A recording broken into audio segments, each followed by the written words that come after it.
Explosive new evidence. Terrorists on the border. The government tried to keep it quiet. But tonight, a News Channel 5 investigation reveals what the feds don't want you to know. Will Ripley has a breaking developments. Information is literally coming in by the hour. Here's what we're learning tonight. Suspected terrorists are hiding out inside the U.S. and they got here by sneaking across the Mexican border. It's all inside this just released government report, which makes official what we've been telling you more than a year now. But tonight, we're finding even more evidence. Evidence you won't find in here. We can attack America anytime. They're the ominous words of Abu Dawood, the al-Qaeda commander, in a brand new interview by Pakistani investigative reporter Hamid Mir. And he said that the Muslims must leave America.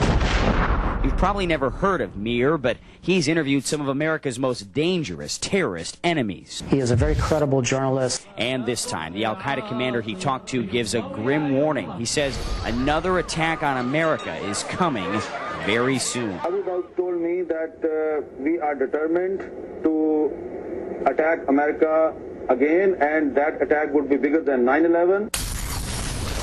Dawood says the attack will be led by this man, Adnan el-Shirkwajuma. He goes by many aliases, but is called Brother Adnan by his terrorist friends.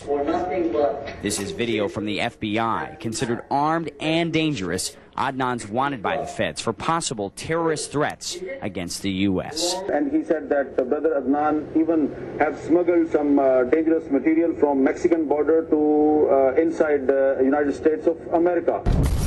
It's the kind of scenario that worries everybody. Fred Burton is a former special agent for the U.S. State Department. He spent much of his federal career studying terrorists, predicting their next move. Now he does the same thing at Stratfor, a private intelligence agency in Austin. We asked Burton about the threat. I think it has to be viewed credible until proven otherwise. Burton says the U.S. government is well aware al-Qaeda has been working hard to get a dirty bomb into this country, an explosive packed with nuclear materials small enough to carry in a suitcase. And get this, smugglers have been caught 300 times in the past 4 years trying to sneak radioactive material that could be used to make a dirty bomb. That's what the International Atomic Energy Agency told the London Times just last month. But Burton says, I think if al-Qaeda has a dirty bomb, we would have seen it by now. Burton thinks a chemical attack is more likely, and he says the valley could be a launching ground. There's several specific locations in Houston that if you knew what to hit and you had the ability to strike those, say, for example, with a hijacked or stolen aircraft, you could be quite effective and carry out a devastating terrorist attack on U.S. soil. But Burton also says if al-Qaeda really does have a dirty bomb, border cities are much more vulnerable to attack because he says terrorists don't want to get caught. You want to bring that in right across the border, and you want to try to detonate that as soon as you possibly can. You would look at cities such as El Paso or, say, Brownsville. For us in law enforcement, it is a very big worry. Zapata County Sheriff Sigifredo Gonzalez Jr. testified to lawmakers in Washington about the dangers of terrorists and terrorist weapons getting smuggled right through South Texas. What's the biggest fear? Well, that something could go wrong with that bomb. We're not prepared. This concerns me very, very much. U.S. Congressman Salomon Ortiz was among the first in Washington to sound the alarm about dangers at the border. The biggest threat is people coming in and we don't know who they are. Here's what government intelligence does know. Terror groups like al-Qaeda, Hamas, and Hezbollah are active in Latin America. In fact, members of Hezbollah are already inside the U.S., coming in through, you guessed it, the Mexican border. We're also learning these Middle Easterners are changing their Islamic names to Hispanic names, buying fake documents, learning Spanish, and posing as Hispanic immigrants. Colorado Congressman Tom Tancredo says there's even a training camp in Brazil teaching Middle Easterners how to blend into the Mexican culture. So how do they get here? According to government intelligence, Middle Eastern aliens from countries known to harbor terrorists are smuggled to staging areas in places like Venezuela and the tri-border region between Brazil, Argentina, and Paraguay. Then they're smuggled again through Mexico and our border right into the U.S. There's a big payoff for those who sneak them in. Mexican illegals pay smugglers an average of $2,000. Middle Easterners pay as much as 30 times that amount, $60,000. I don't think they really care who they're bringing across as long as they get paid for it. Texas Congressman Michael McCall put out the report, which also says Islamic terrorist groups may be using Mexico as a refuge. Terrorists in our own backyard. To think that international terrorists have not already exploited our border is naive.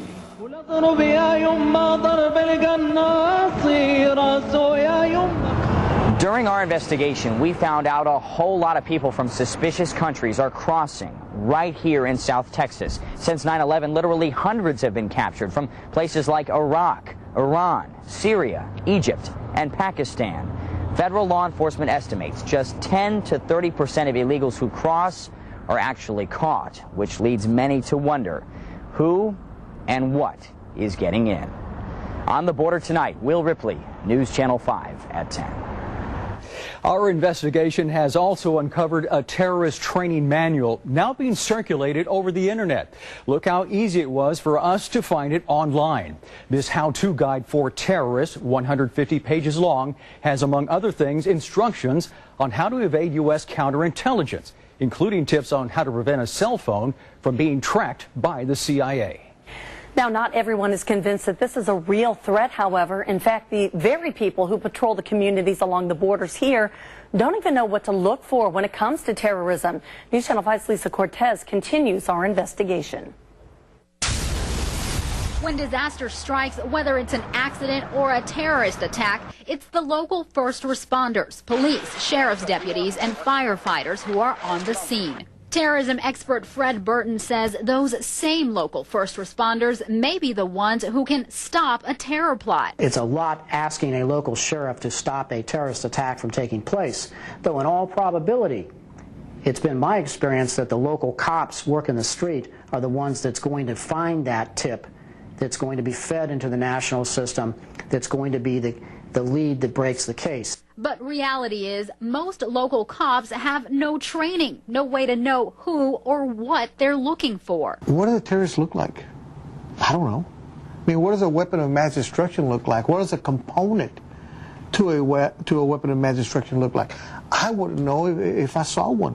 Hidalgo County Sheriff Lupe Trevino says federal law enforcement has never notified him about any terrorist threat along the border, which leads him to draw this conclusion. I don't believe that it is a real credible threat. U.S. Congressman Solomon Ortiz believes the threat is real, but as a former sheriff himself, he also agrees with Trevino that the feds have a problem keeping local law enforcement in the loop. For some reason, they do not exchange information with the locals. You may be asking why. Our sources keep giving us one answer: bureaucracy.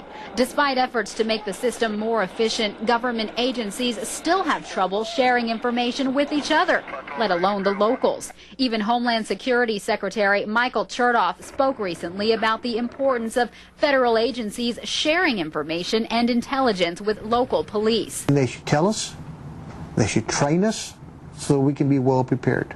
But up till now, they have not. Lisa Cortez, News Channel 5 at 10. News Channel 5 has also uncovered new information about something we first told you about in February. What some have called terrorist clothing, discovered right here in South Texas. The danger is very real. It's the information that we're getting. It's very, very real. This is what worries Zapata County Sheriff Sigifredo Gonzalez Jr. Arabic military patches found near Hebronville. They contain the words martyr and way to eternal life. They're suicide bombers. Those patches may belong to suicide bombers that may already be in the country. And it concerns us because why are they being left there? They just forget them there? Did they leave them there on purpose? Is someone trying to warn us? Sheriff Gonzalez says he just learned maps with the locations of nuclear plants were found in the same area. Okay. Stratford terrorism expert Fred Burton says it makes sense. If you are a terrorist organization, you're going to do your homework, you're going to collect your intelligence on possible targets. Also found, according to the sheriff, GPS tracking devices, weapons, ammunition, and camouflage. If they're already in the country, that means something is imminent.